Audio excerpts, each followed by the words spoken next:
Error deveror or XDBE46539 message references a BO6 asset. MPVH or VMs CT10 USA PL Carver infiltration la derorf occurs when launching Black Ops 6 on PS5.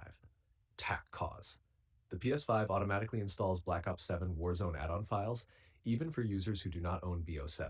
This forces BO6 to load incorrect BO7 asset files, causing the dev error.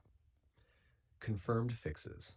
1. If you own Black Ops 7, 1. Open settings. 2. Go to users and accounts. 3. Select other, restore licenses. 4. Restart BO6.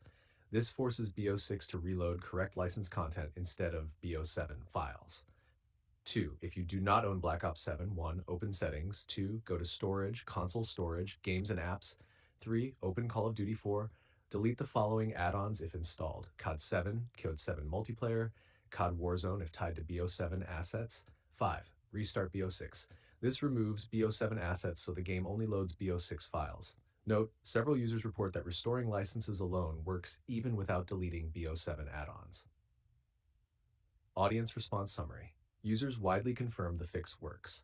Common themes: positive confirmations. Many said thank you, it worked instantly.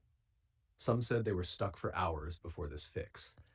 A few users BO6 started working after only restoring licenses. Several reported BO6 and Warzone both started working correctly afterward.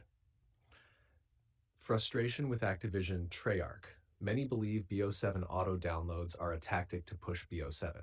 Complaints about forced downloads, GB storage being wasted, BO6 disappearing when BO7 installs. Some users said this experience made them not want BO7 at all. Extra notes from users. Signing out of PSN, then signing back in and restoring licenses also worked.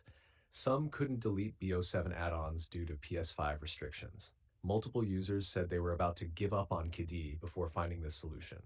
If you want, I can turn this into